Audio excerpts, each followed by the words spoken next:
My rifle flew from my hands of its own accord, and I fell backwards into the shell hole. I could still hear remotely Ayla's shouting as he went by. "It's finished him." He was not to live out another day. The attack miscarried, and in jumping back he was killed and all who were with him. A shot, though the back of the head, ended the life of this gallant officer. When I woke from a long fainting fit, all was still. I tried to stand up, but I felt a sharp pain in my right shoulder that increased with every movement. My breath was short and gasping. The lung could not get enough air. Hit through the lung and shoulder, I thought, and threw away pack and belt and, in a mood of utter apathy, gas mask too, and hung my water bottle on the hooks of my tunic. After 5 steps, I sank helplessly into a neighbouring shell hole. After an hour, perhaps, I made a second attempt to crawl on, as a light drum fire had started. This attempt, too, miscarried. I lost my water bottle and sank into a state of exhaustion, from which after a long time the sensation of burning thirst aroused me. It began to rain gently. I succeeded in collecting a few muddy drops in my steel helmet. I had lost all sense of direction. There was a thunderstorm, but its peals were lost in a new onset of drum fire. I clung close to the side of the shell hole. A clod struck my shoulder. Heavy splinters swept over my head. Gradually I lost all sense of time. Once 2 men appeared, hurrying by with long strides. I called to them, but they disappeared in the mist like shadows without hearing me. At last 3 men came straight towards me. I recognized the middle on was the NCO of the day before. They took me to a little hut nearby. It was crammed with wounded, whom 2 orderlies were seeing to. I had lain 13 hours among the shell holes. In a corner I saw Bachmann, who convulsively clasped his shattered knee and swallowed down his agony. We spoke in fragments. Now and then, when anyone pushed against him, he suppressed a groan. All the while the artillery fire kept at the same pitch. Shell after shell burst close to us, often covering the roof with sand and earth. My wounds were dressed, and I was given a new mask and a piece of bread spread with coarse red jam and a little water. The orderly looked after us like a father.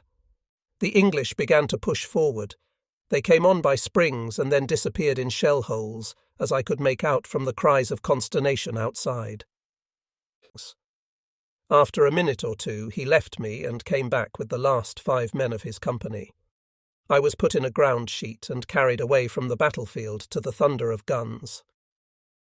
On the 4th July 1917, we got out of the train at the famous Mars-la-Tour. The 7th and 8th companies were quartered in Doncourt, where for some days we lived an almost contemplative life. The only source of conflict for me was the shortage of rations. It was strictly forbidden to forage in the fields, and yet the military police brought me reports nearly every morning with the names of men they caught potato lifting by night. I had to punish them for the crime of being caught, as it stood in my, perhaps unofficial, code. I had to learn, too, during those days, that wrongdoing never comes to any good. Tebbe and I had brought with us a princely Lord Mayor's couch from an abandoned Flemish mansion, and had contrived to include it in the transport unobserved. Now we planned a magnificent expedition to Metz, in order to taste life at the full once more. So we harnessed up one afternoon and drove off. Unfortunately, the coach had no brakes, since it was designed for the Flemish plain, not for the hills of Lorraine. Before we were out of the village, we had already begun to roll, and soon found ourselves embarked on a mad career that boded no good. The first to jump for it was the coachman, then Tebbe, who fell full length on a heap of agricultural implements, and lay there. I remained alone on the silken upholstery, but certainly not at my ease. A door flew open and was knocked straight off by a telephone pole.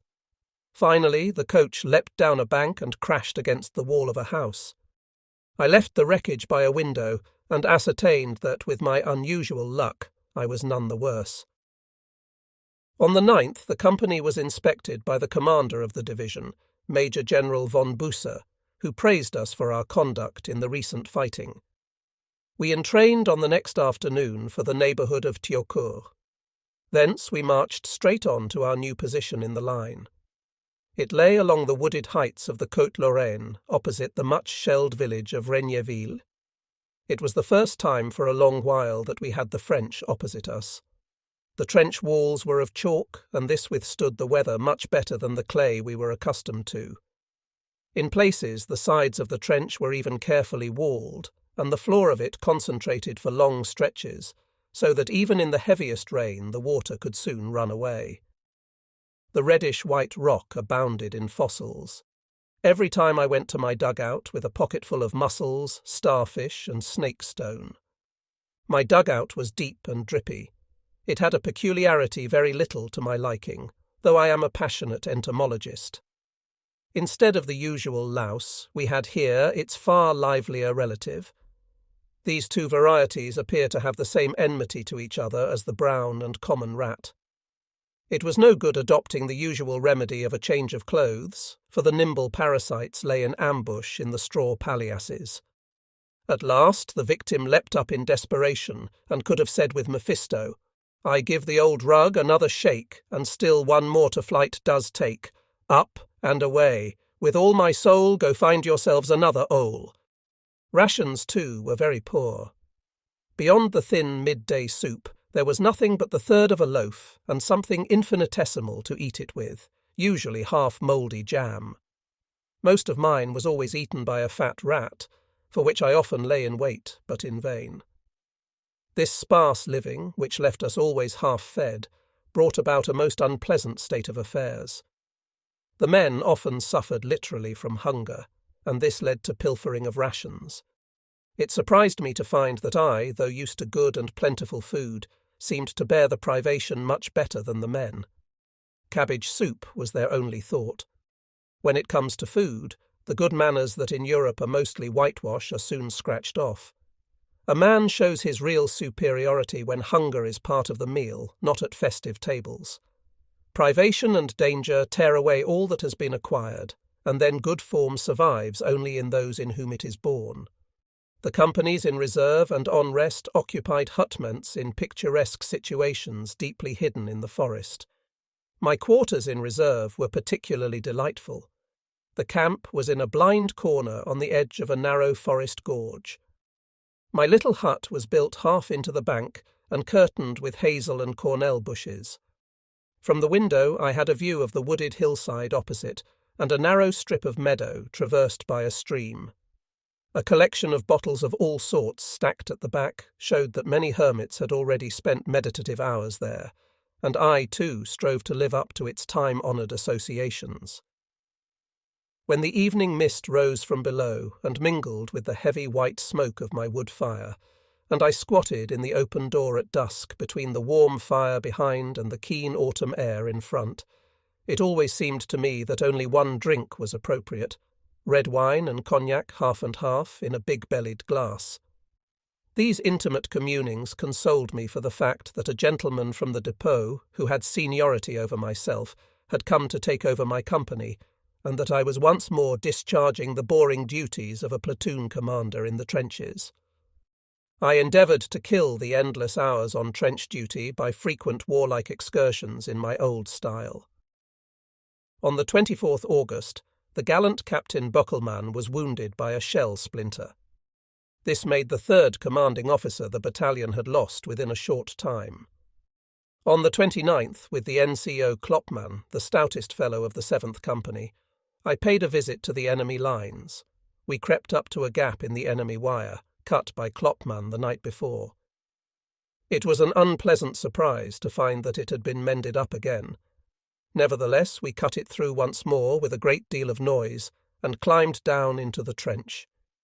We crouched behind the next traverse and listened, lying in wait. After a quarter of an hour, we went cautiously on, following a telegraph wire that came to an end at a bayonet stuck in the ground. We found the post defended by wire entanglements of all kinds, and also a trellised door, but unoccupied.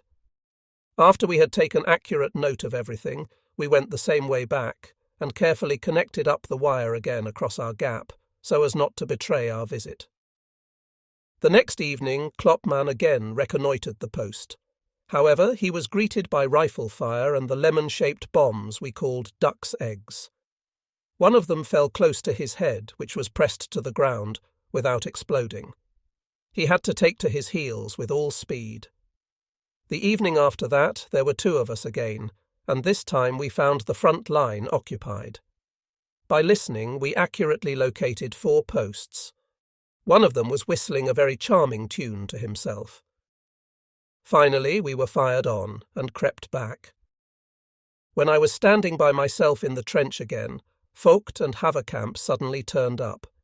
They had very obviously been having a jolly time, and the odd idea had come to them of leaving the comfortable reserve camp and journeying through a pitch-black night to the front line, in order to go, as they said, on patrol. I have always made it a rule to let anyone carry his own skin to market where he pleases, so I made no objection to them clambering out of the trench, though the enemy still continued in a high state of excitement. It is true that the sole purpose of their patrol was to look for the silk parachutes of French rockets, and that, having found them, they chased each other to and fro in front of the enemy's wire, whirling these white tokens aloft. Naturally, they were fired on, but after a long while they came happily back. Bacchus had them in his tender keeping. On the 10th September, I went from the reserve camp to regimental headquarters to ask for leave. "I have been thinking of you," was Colonel von Oppen's reply. "However, the regiment has to make a raid in force, and you are to lead it. Look out for the best men and get them into training down in Solovra camp." We were to enter the enemy's trench at 2 points and endeavour to bring prisoners back. The patrol was in 3 parties, 2 for attack and 1 to occupy the front line and cover our rear. I led the left party, Lieutenant von Kienitz the right. The men were all volunteers, and a few who were not required nearly wept when I left them out. My party, myself included, consisted of 14 men, and among them were the Fenrichs-Glinitsky, the NCOs, Klopman, Mevius, and Duyasevkin, and 2 pioneers. The most reckless fellows of the 2nd Battalion found themselves united. We trained ourselves in bomb-throwing for 10 days, and carried out our enterprise against a carefully built model of the strong point we were to raid. It was a wonder, considering the excessive zeal of the men, that I had only 2 wounded with bomb splinters before the event. For the rest, we were excused all duty, so that when on the afternoon of the 22nd September we proceeded to the second line, where we were to spend the night, I found myself in command of a somewhat wild but very useful band. In the evening, von Kienitz and I made our way through the dark forest to regimental headquarters. We had been invited to a farewell dinner by the commanding officer of the battalion, Captain Schumacher. After that, we lay down to sleep in our deep dugout. It is a peculiar feeling when, knowing that next morning you have a fight to the death to go through, you give yourself a last audience before you fall asleep. We awakened at 3, and we got up and washed and had breakfast made for us. I got into a temper at once because my batman had oversalted and so ruined the poached eggs I had treated myself to, both in honour of the day and for my own support. We pushed back our plates and went through for the 100th time every detail and contingency. At intervals, we offered each other cherry brandies, and von Kienitz gave us the benefit of several time-honoured jokes. At 20 minutes to 5, we got the men together and led them to the jumping-off places in the front line. Gaps in the wire had been cut, and long arrows, whitened with lime, pointed to our objectives. We separated with a shake of the hand and waited for what should come next. I was in full array, 2 sandbags in front of my chest, each with 4 stick bombs, the left-hand one having instantaneous, the right hand with time fuses. In the right-hand pocket of my tunic, I had an .08 revolver on a long cord. In my right pocket, a small Mauser pistol. In my left tunic pocket, 5 egg bombs. In the left trouser pocket, a phosphorescent compass and a policeman's whistle. In my belt, spring hooks for pulling out the bomb pins, a dagger, and wire cutters. There was a pocketbook in my breast pocket and my home address, and in the pocket of the back of my tunic, a flat flask full of cherry brandy. We had taken off our shoulder straps and Gibraltar badges so that the enemy should have no information as to our unit. We wore a white band round each arm so as to know each other. 5 minutes before 5, the division on our left opened fire as a blind. Exactly at 5, our artillery and trench mortars suddenly opened out. I was standing with Klopman in front of the dugout entrance and smoking a last cigar. We had to take cover, however, as many of the shells fell short. Watch in hand, we counted the minutes. Exactly at 5:5, we left the dugouts and made for the prepared gaps in our wire. I ran forward, holding a bomb aloft, and in the half-light I saw the right-hand party rushing on to the attack. The enemy wire was poor, and I jumped over it in 2 bounds, but I fell over a tripwire behind it and tumbled into a shell hole. Klopman and Mevius pulled me out. "In!" We jumped into the front line without meeting opposition, while from our right came the sounds of a bombing engagement. Without worrying about that, we crossed by the sandbag, barricade that blocked the next trench, and jumped from shell hole to shell hole till we came to a double row of knife rests that separated us from the second line. As this trench was in a state of confusion and gave no hope of prisoners, we hurried on without pausing down a communication trench. It was blocked, so I next sent the pioneers forward to clear the way, but time being short, I took the lead myself. At the junction of the third line, the red glow of a cigarette end fell to the ground in front of me. I gave the men a signal, grasped my bomb tighter, and crept warily along the well-built trench, against whose walls leaned any number of abandoned rifles. At such a moment, the memory unconsciously fastens upon the most trifling objects, and now the sight of a saucepan with a spoon in it where the 2 trenches crossed was imprinted on my mind. To this fact I owed my life 20 minutes later.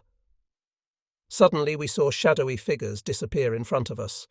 We ran after them and came to a sand-bagged sap in whose wall was the mouth of a dugout. I went forward and shouted, "Montez!" A bomb was the only answer. Apparently it was one with a time fuse. I heard the little snap and had time to jump back. It burst at the height of my head against the opposite wall, tore my silken cap, wounded my left hand in several places, and tore away the top of my little finger. The pioneer sergeant standing near me had a hole bored through his nose. We retreated a few steps and bombarded the danger spot with bombs. One of us, in an excess of zeal, threw a smoke stick into the entrance and made further attacks on it impossible. We turned back then and followed the third line in the opposite direction, hoping to get a prisoner at last. Arms and equipment had been thrown down everywhere. The question, where were the owners of all these rifles and where were they lying in wait, made a more and more uncomfortable impression on us. But on we hurried all the same, undeterred, on and on through the deserted trenches, with bombs ready and revolver outstretched. It was only by thinking it out later that I made out our course after this. We had turned without noticing into a third communication trench, and by this time were well into the middle of our own barrage and approaching the fourth line. Here and there we pulled open the boxes of bombs built into the side of the trench and stuck a bomb in our pockets as a keepsake. After we had gone to and fro and up and down trenches running parallel and across, no one had any longer the least idea where we were, nor in what direction the German lines lay. By degrees we all got the wind up. The needles of our compasses danced in our hands, and when we looked for the pole star, all we had learned at school evaporated and left us in the lurch. The sound of voices in the next trenches warned us that the enemy had recovered from the shock of surprise. He would be bound soon to realize our position. After turning about once more, I suddenly saw, as I brought up the rear, the muzzle of a machine gun waving to and fro over a traverse of sandbags. I made a jump at it and came upon Klopman and Fenrich Sklinitsky busy with the gun, while Fusilier Haller was searching a blood-stained body for papers. Without troubling any more about our surroundings, we began fiddling with the machine gun in a feverish haste so that we might at least take back something with us. I tried to loosen the retaining screw. Another cut off the loading belt with wire cutters. At last we got hold of the thing, tripod and all, meaning to take it with us without dismounting it. At this moment we heard a voice from a trench running parallel to us. It came from the direction in which we supposed our lines to be, Qu'est-ce qu'il y a? At the same time, a black blob flew over towards us, indistinctly seen against the dim sky. Look out! It burst between Mevius and me, and a splinter got Mevius in the hand. We scattered in all directions, entangling ourselves deeper and deeper in the maze of trenches. With me there were only the pioneer sergeant and Mevius. Our one hope was the Frenchmen's alarm, for they did not venture yet to come out of their holes. However, it could only be a matter of minutes before we ran into a strong party of them, who would do us in with delight. I debated whether I would not simply whack the first I met on the head with one of the stick bombs that had an instantaneous fuse. There was no thought of hands up. When I had given up all hope of getting safely out of the wasp's nest, a cry of joy escaped me. My eye had fallen on the saucepan with the spoon, and now I knew my direction. As it was now quite light, we had not a moment to lose. We jumped out of the trench and made for our own lives over the top, as the first bullets whistled round us. In the French first line we came on Lieutenant von Kienitz's party. When the cry of "Luftjäger" rang out, we knew we had the worst behind us. Most unfortunately, in jumping into the trench, I came right on a man who was severely wounded and lay in the trench among the others. Kienitz hurriedly told me that he had bombed a French working party in the front line and had driven it back, and that at the very start, when advancing further, he had suffered losses in dead and wounded from the fire of our own artillery. After waiting a longish while, 2 more of my party turned up, the NCO Dujasevkin and Fusilier Haller. Haller brought me at least some small consolation. He found himself in his wanderings alone in a little sap, and there he had discovered 3 abandoned machine guns, one of which he had unscrewed from its stand and brought with him. Now, as it was growing lighter every moment, we hurried over no man's land into our own front line. Of the 14 men who had gone out with me, only 4 came back, and Kienitz's patrol, too, had heavy losses. I was very crestfallen, but some words of the worthy Oldenburger Dujasevkin cheered me up a little. He was recounting his experiences to a group of men in front of the dugout where I was having my hand dressed, and he concluded by saying, "But Lieutenant Junger has won my respect. Lads, you should see him clear the blocks." Then we got together again and marched through the forest to regimental headquarters. Colonel von Oppen gave us coffee. He was very much disappointed at our lack of success, but he expressed his admiration all the same for what we had done. Then I was put into a car and driven to the division, which required exact information. A few hours before, I was storming shell-shot trenches in forlorn bombing attacks. Now I enjoyed to the full at the luxury of leaning back in a powerful car as it purred along over a good road. The General Staff Officer received me in his office, and tried in vain to impress upon me that I owed the loss of my men to an ill-considered and over-hasty advance. I thought, "You can tell me a lot, sitting here 20 kilometres behind the line." And I gave him to understand that in the enemy's front line I had neither a green table nor the pack of cards upon it. Besides that, all the part I had had was the fighting itself. As for the plan that had been thrust on me ready-made, though there was much in it to take exception to. I had asked that the objective should be altered to the well-marked line of the paved road, or at least that coloured lights might be fired from our lines in case any of us lost our way. The reply had been that this would draw the enemy's fire. But what the devil did the enemy's fire matter to me? I was used to it, but I was not an owl to see my way in the dark. The divisional commander was more agreeable, and soon dissipated my low spirits. I sat next to him at lunch in my torn tunic and with my hand bound up, and remembering the saying, "Only fools are modest." I took care to put our doings of the morning in their true light. Next day, Colonel von Oppen inspected the patrol again, and distributed iron crosses, and gave each of us 14 days' leave. At midday, those of the fallen who were brought in were buried in the military cemetery at Thiaucourt. Among these years' graves are some of 1870-1871. One of these old graves had a mossy stone with the inscription, "Far from our sight, but always near our hearts." Cut on a large tablet of stone were the following lines, Heroes' deeds and heroes' graves rank themselves beside the old. How to win and how to keep. Here is told. In the evening I read in the French communiqué, a German raid near Regneville failed. We made prisoners. It was not stated that the prisoners were taken only because we lost our way in seeking an enemy who had fled before us. Had the French defended their trenches as soldiers of courage do, it would have been a different story. I had a letter some months later from one of the missing Fusilier Meyer. He had lost a leg in a fight with bombs. After long wanderings, he and 3 others had been engaged by the enemy.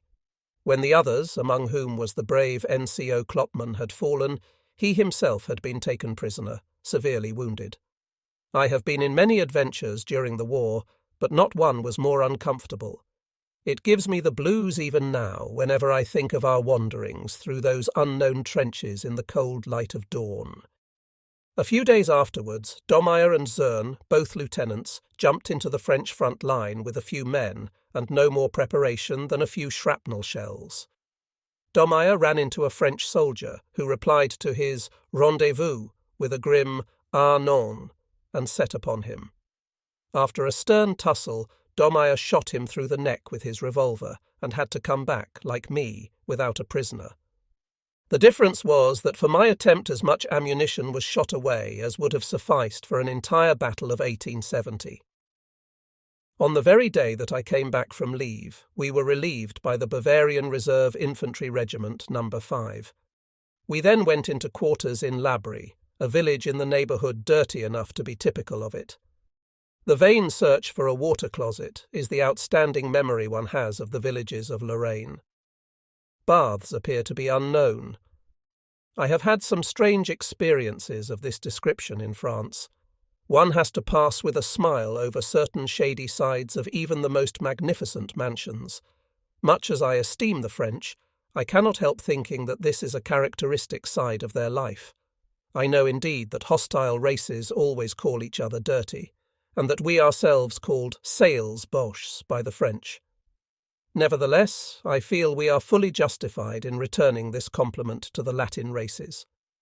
On the 17th of October 1917, we were entrained, and after a day and a half trod the soil of Flanders once more, after an absence of 2 months.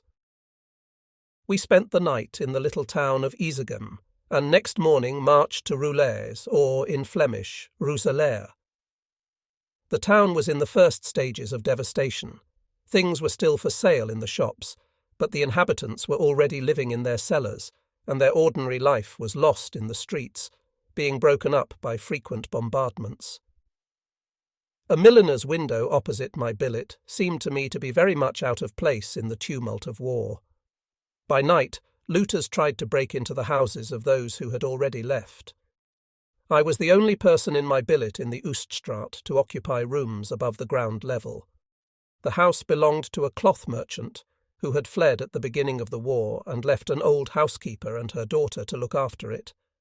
They took care of a small orphaned girl whom they had found during our advance, forsaken by her parents and wandering in the streets. They knew neither her name nor her parents. They had an extreme fear of bombs and besought me almost on their knees to have no light upstairs in case of attracting the hateful bombers. However, I found I had laughed once too often. I was standing with Lieutenant Reinhardt at the window and watching an English machine skim low over the roofs in the beam of a searchlight. Suddenly, an immense bomb burst close by, and the window panes burst in splinters above our ears. I was appointed intelligence officer in the coming operations and attached to the regimental staff. To get my bearing, I went, before we took over, to the headquarters of the 10th Bavarian Reserve Regiment that we were to relieve. I found the CO very friendly, though at first he growled something about my red band. By that time I had long given up attaching any importance to a war-worn uniform. The new hand is known everywhere by other tokens than these. 2 orderlies took me to the so-called Meldekopf, which was said to give a very good view of the front. We had scarcely left headquarters when a shell fell near us. I was still apparently to be the well-beloved son of chaos. Towards midday, the shells came over in an incessant thunder, but my guides cleverly avoided them by the course they took across a country that was marked by numerous little poplar plantations. They worked their way forward through the lovely autumn landscape, with the instinct of the soldier of modern warfare, who even in the heaviest fire can hit on a path that at least offers even chances. We arrived at a lonely farm where there were signs of recent shell bursts. At the yard gate, a dead man lay face downwards. "Settled him," said one of the sturdy Bavarians. "Dirty weather," said the other, and hurried on after a look at the sky. The Meldekopf lay on the far side of the much-shelled Passchendaele-Westrosbecke road. It was an intelligence-clearing station like the one I had had in my charge at Fresnoy. Situated near a house that had been shot to a heap of rubbish, it was so little protected that the first honest hit would blow it to pieces. 3 officers were leading a sociable cave life there, but they were very much delighted by the prospect of a speedy relief and gladly told me all I wanted to know about the enemy and the front and the approaches to the line. After this, I returned to Rulers by way of Roodkruis and Oostnieuwkerke and made my report to the commanding officer. As I went through the streets of the town, I read the homely names of the numerous little inns that express the snug Flemish life so well. Who would not be drawn by a signboard with the title Die Zalm, salmon, De Reaper, heron, Die Nieuwe Trompette, De Drei Königen, or Den Olifant? Does it not echo Teniers and Da Costa? At the very outset, one is put at one's ease by the homely speech and the confiding "do." May this enchanting country get back to its old life again after the frightful wounds of war. In the evening, the town was bombed once more. I went down to the cellar and found the women huddled in a corner. I turned on my electric torch to comfort the little girl. She was crying for terror in the dark, for a bomb had extinguished the light. Here was another sign of the tenacity with which people cling to their homes. In spite of the violence of their fear, these women embraced the very soil that might at any moment be their grave. On the morning of the 22nd October, I started for Calvé with my troop of 4 men. It was here that the staff of the regiment was to take over in the course of the morning. There was very heavy shelling on the front, and the flashes gave the early morning mist the appearance of an effervescent blood-red vapour. A house at the entrance of Oostnieuwkerke was hit by a heavy shell and collapsed with a roar when we were not far from it. Bits of stone rolled along the road. We tried to make a detour, but had to go through the town, as we did not know the way by Roodkruis. As I was hurrying by, I asked the way of a NCO who was standing at a cellar entrance. Instead of replying, he dug his hands into his pockets and shrugged his shoulders. I had no time to lose, considering the shells that were coming over, so I leapt upon this blunder of military education and extorted the information at the point of my revolver. This was the first time I ever found anyone in the fighting area who made difficulties, not from cowardice, but just because he wanted to. Though this state of mind naturally grew more general in the last years of the war, yet such an expression of it in the course of operations was extremely unusual, since battle is like an opiate whose immediate effect is to stimulate the nerves, though the subsequent effect is to deaden them. On the other hand, it was when marching out of the line after a show that you found the clearest indications of crumbling morale. Matters became more serious round Roodkruis, a small farm at a fork in the road. Limbers were going like mad along the shelled road, infantry wound in file through the fields on either side of it, and a string of wounded dragged themselves along to the rear. A young artilleryman had a long jagged splinter sticking out from his shoulder. We turned off the road to the right to regimental headquarters, which were in a ring of shell fire. 2 signallers were laying telephone wire in a field of cabbages nearby. A shell went up close beside one of them. We saw him fall and took it he was finished. However, he picked himself up and with admirable sang-froid continued unrolling his wire. As headquarters were no more than a tiny concrete blockhouse, where there was scarcely room for the commanding officer and his staff, I had to seek quarters elsewhere. With the intelligence, gas and trench mortar officers, I shared a flimsy wooden hut that was scarcely the ideal of a bomb-proof shelter. In the afternoon, I went up the line, as a report had come in that the enemy had that morning made an attack on our 5th Company. My way took me over the Meldekopf to Nordhof, a farm shelled out of all recognition, beneath whose ruins dwelt the commanding officer of the battalion in reserve. Thence a track that was still just to be discerned led to the CO of the troops in the line. The vast fields of shell holes had been turned into a sea of mud by the heavy rain of the last days. Its depths were particularly dangerous in the low-lying field of the Paderbeek. On my zigzag course, I passed many a lonely and forgotten corpse, often only a head or a hand projected from the shell hole, whose circle of dirty water reflected them. Thousands sleep like that, without one token of love to mark the unknown grave. I crossed the Paderbeek after the utmost exertions, and only with the help of some poplars that a shell had flung across it, and found the officer in command of the 5th Company, Lieutenant Hines, in a giant shell hole, with what remained of his company around him. Their shell hole line lay on a slope, and since it was not entirely flooded, might be called habitable by the unassuming front-line soldier. Hines told me that the English had come on in line that morning, but had disappeared when fire was opened on them. The enemy had, however, shot a few men of the 164th Regiment who had lost their way, and ran for it at their approach.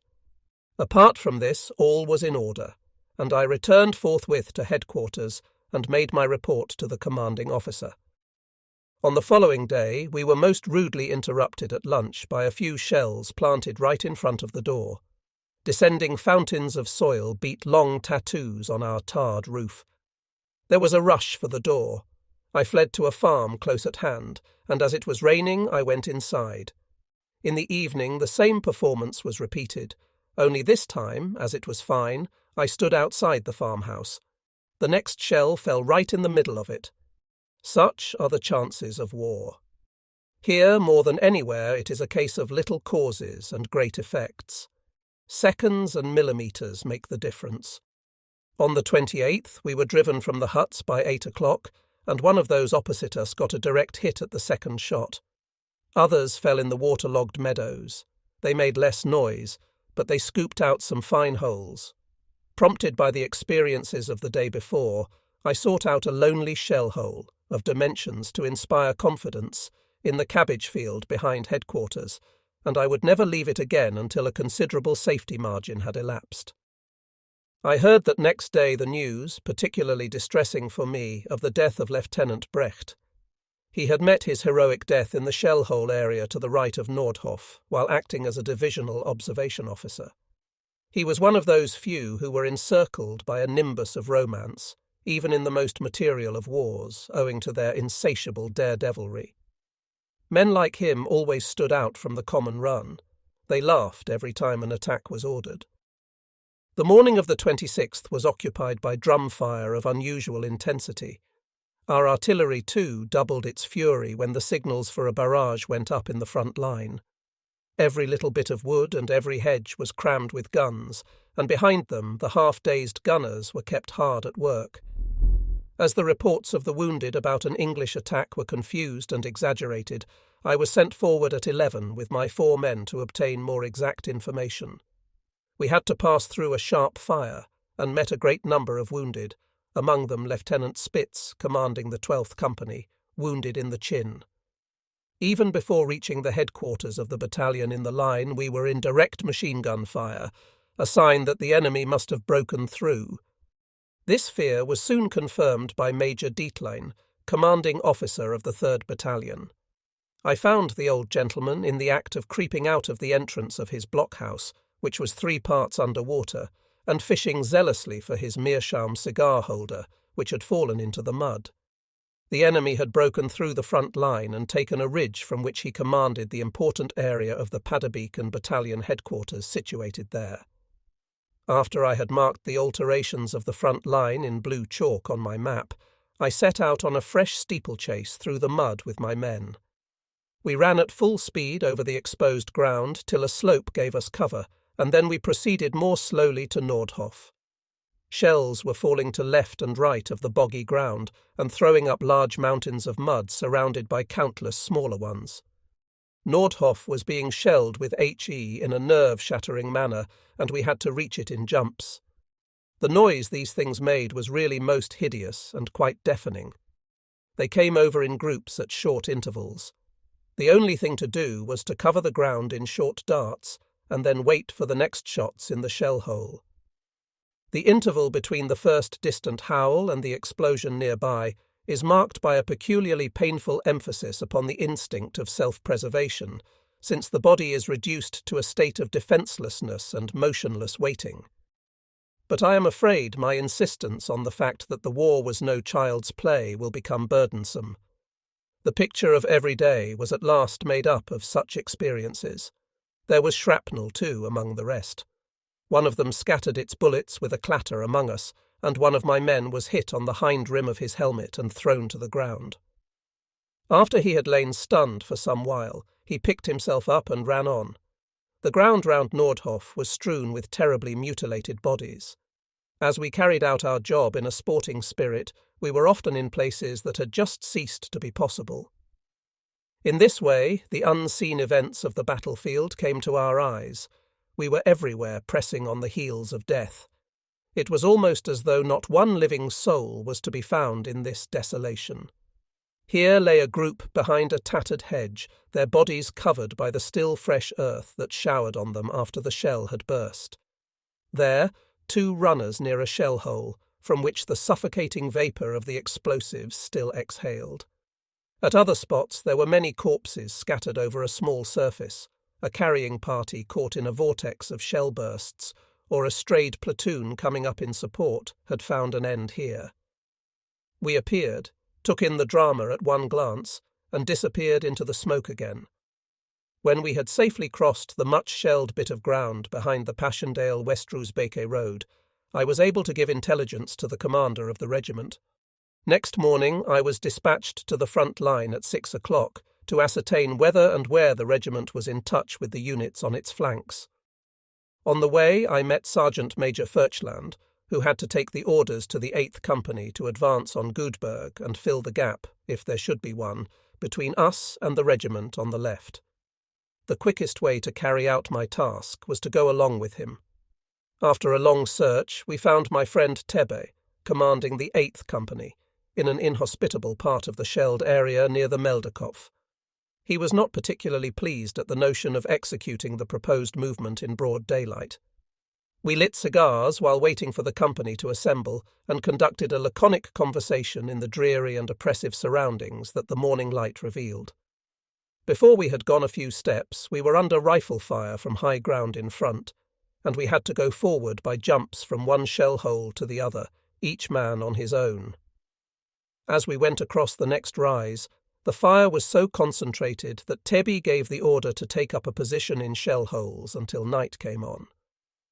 Smoking his cigar, he went with great coolness along the whole length of his front. I decided to go on and ascertain the width of the gap, and first I rested a while in Tebe's shell hole. Soon the enemy artillery began to resent the company's imprudent advance, and got the range of the strip of ground we were on. A bit of shell that struck our refuge, throwing the soil over my map and into my eyes, gave me the tip to go. I bade farewell to Tebe and wished him good luck for the hours ahead. He called after me, "God send the night, the morning will come of itself." We made our way cautiously through the low-lying ground of the Paderbeek, which was overlooked by the enemy, taking cover behind the branches shot away from the poplars and using their trunks as a bridge. Now and then one of us sank in mud above the hips and would certainly have drowned but for the rifle butts that the others stretched out to help him up. I chose as our objective a group of men standing round a concrete blockhouse. In front of us, mobbing in the same direction, there were 4 stretcher-bearers carrying a stretcher. It made me suspicious to see a wounded man being carried forward, so I took my glasses and then saw a line of khaki-coloured figures with flat helmets. At the same moment, the first shots snapped out. As there was no cover to take, we ran, and the bullets spurted the mud up on all sides of us. The chase through the morass was frantically exhausting, and when completely pumped we had to stop a while and give the English a good target, but a few HEs soon restored us to our first vigour.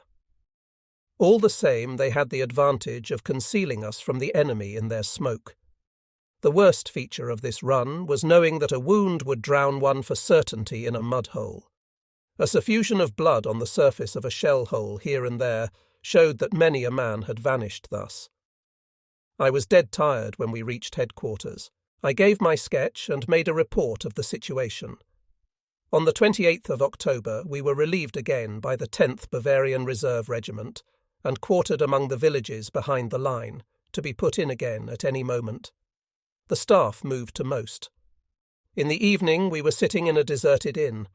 We were already in the best of spirits again and celebrating the promotion of Lieutenant Zern, who had been mentioned in dispatches and had just come back from leave. As a punishment for our light-heartedness, we were awakened next morning by gigantic drum fire that blew in my window panes in spite of our distance from it. Immediately after, the alarm was given. There was a rumour that the enemy had broken through by the gap that still persisted on the regiment's left flank. I spent the day waiting for orders at the artillery observation post, the neighbourhood of which was being sporadically shelled. A light shell went through the window of a small house and drove out 3 gunners, wounded and covered with brick dust. The corpses of 3 others remained beneath the wreckage. The morning after I had the following orders from the commanding officer of the Bavarians.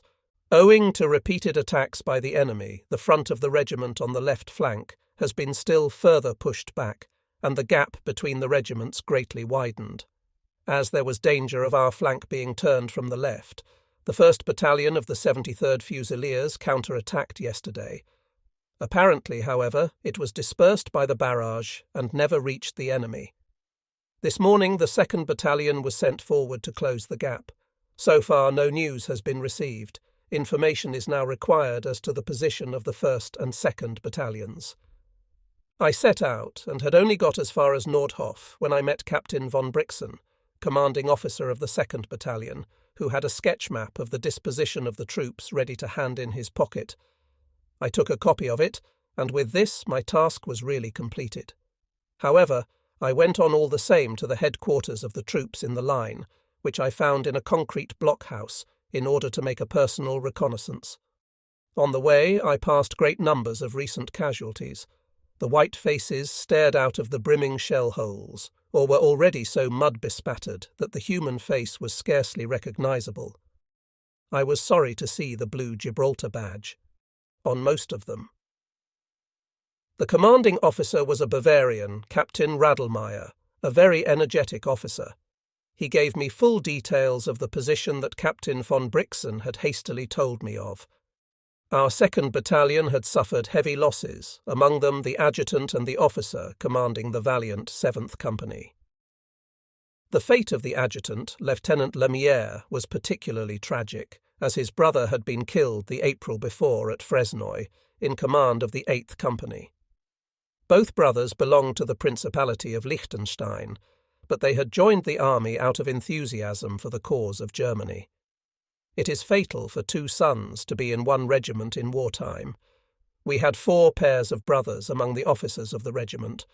Of these 8, 5 were killed, and 2, one of whom was my brother, was severely wounded. I was the only one to come through in a fairly sound state. This little example shows the losses of the Fusiliers. The captain pointed to a concrete post about 200 metres in front of our line, which had been defended with particular heroism the day before. Shortly after the attack began, the commander of this little strong point, a sergeant major, saw an Englishman who was taking off 3 German prisoners. He shot the Englishman and added the 3 to the strength of his garrison, though it did not appear that he found in them an exactly heroic trio. When they had shot away their ammunition, they tied an Englishman in front of the entrance as a peaceful signboard, and at dark succeeded after all in escaping unobserved. Another strong point, commanded by a lieutenant, was summoned to surrender. Instead of making an answer, the German leapt out and, seizing the English officer, dragged him inside before the eyes of his bewildered men. That day, for the only time in the war, I saw small bodies of stretcher-bearers moving about in the open with the Red Cross flag without a shot being fired. Such a sight was unknown to the front-line soldier in this subterranean war, except when matters were very desperate. Nevertheless, I heard later on that some of our stretcher-bearers had been shot by English snipers. This fact may seem astounding, and yet I can explain it to myself. Weak natures are prone to the atavistic impulse to destroy, and it takes hold of the trench fighter in his desolate existence when anyone appears above ground. I have felt it myself only too often.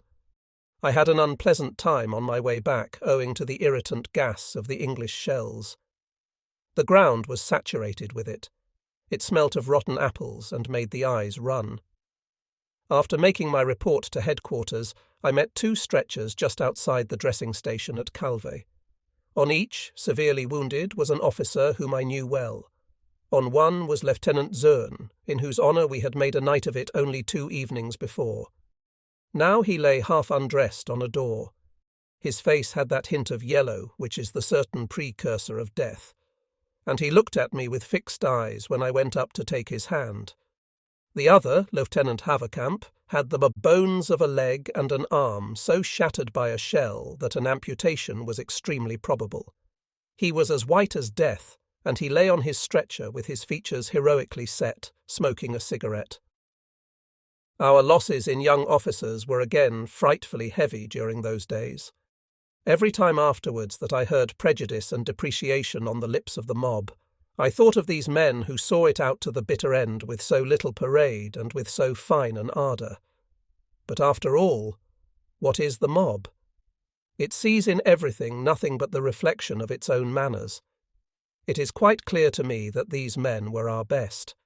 However cleverly people may talk and write, there is nothing to set against self-sacrifice that is not pale, insipid, and miserable. On the 3rd of November we entrained at Gitz, whose situation was familiar to us from our earliest Flanders days. We found that the 2 Flemish girls had lost their old freshness. They, too, seemed to have lived through days of battle in the meantime.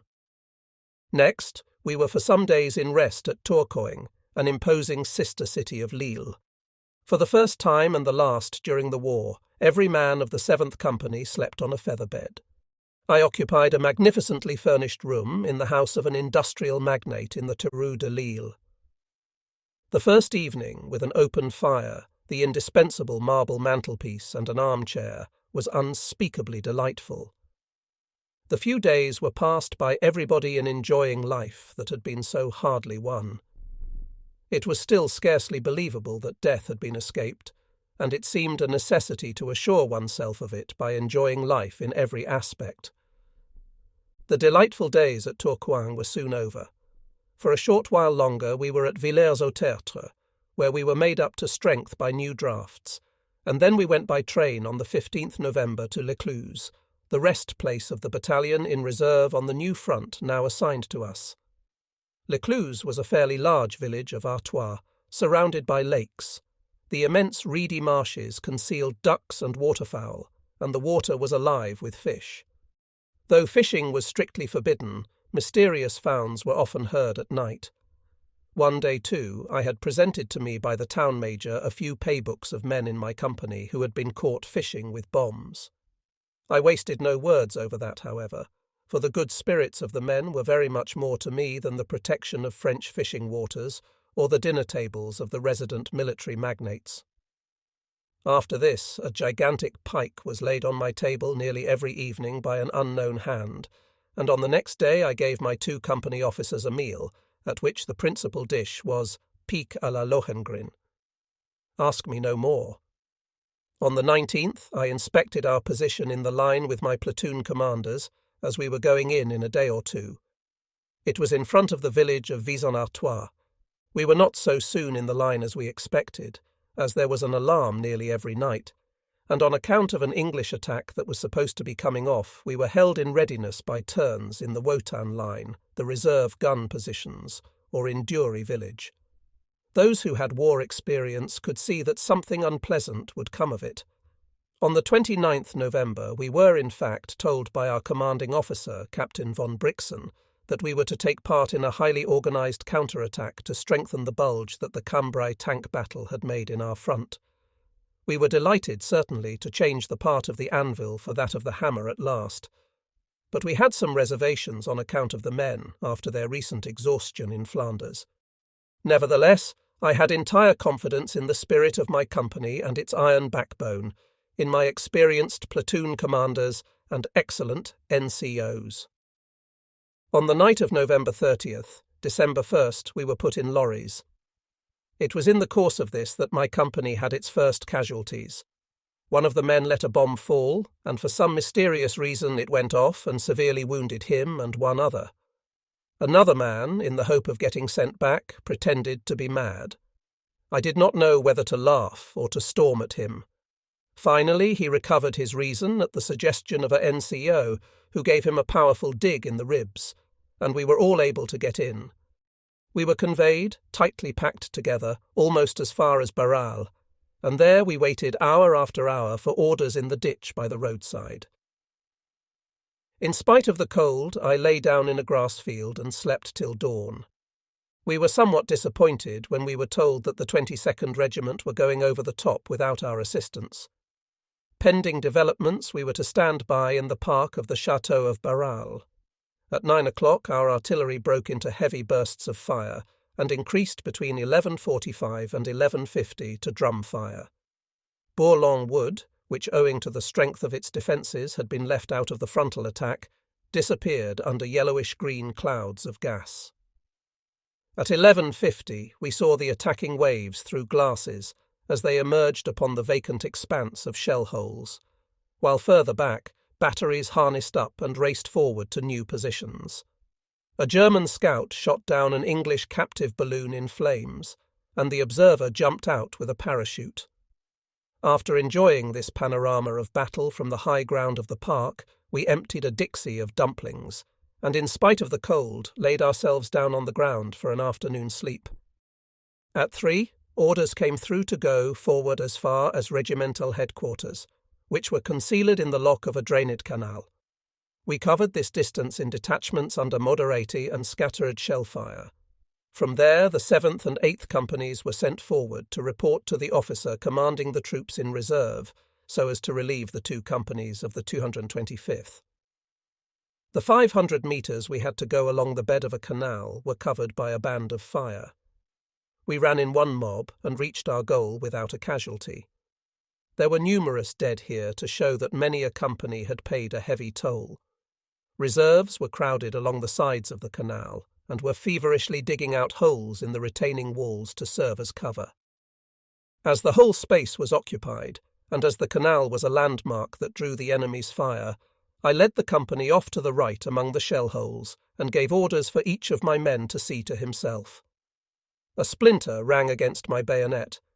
Lieutenant Tebe had followed my example with the 8th Company, and now we looked out a suitable shell hole and covered it with a ground sheet. We then lit a candle, ate our supper, lit our pipes, and talked and shivered. At 11 o'clock I got orders to proceed to the former front line and to report to the CO of the battalion in the line, under whose orders the 7th Company was. I gave the order to fall in and led the company forward. There were only isolated shells, but very heavy ones. One of them that crashed in front of us was like a glimpse of hell, and filled the whole canal bed with black vapour. The men were dumbfounded as though by a blow of an iron fist at the nape of the neck, and stumbled hurriedly on behind me over barbed wire and stone rubble. A feeling of indescribable discomfort steals upon the nerves, even though the shell fire is not particularly heavy, when one is traversing an unfamiliar part of the line by night. The strangest illusions play upon the eye and ear, and the menacing walls of the trench inspire a sense of loneliness, like that of a child that has lost its way on a dark heath. At last we found the narrow mouth of the first line in the wall of the canal, and went on through overcrowded trenches to battalion headquarters. I went in and found a mob of officers and orderlies in an atmosphere that could be cut with a knife. I was told that the attack on the front had not achieved much and that it was to be renewed the next morning. The feeling in the air was not very hopeful. Two commanding officers began a long discussion with the adjutants. Now and then, from the height of their bunks, that were as crowded as hen roosts, the specialist officers threw a few crumbs into the debate. The cigar fumes were suffocating. Batmen endeavoured to cut bread for their officers in the throng.